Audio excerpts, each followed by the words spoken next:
Electrical tips for autumn in the Manning Valley, New South Wales, Australia. As the cooler months approach, it's a good time to check your electrical systems and appliances. Here are some handy tips to keep your home safe and energy efficient this autumn.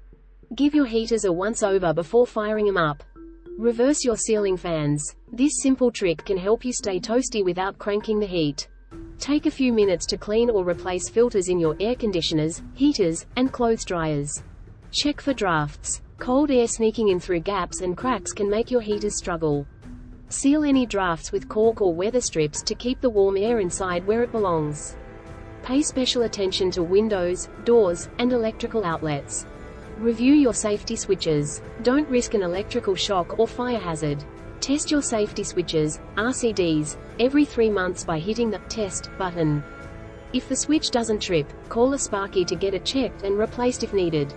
Thanks for watching. Remember to check out Electricians old bar Taree.com for more information.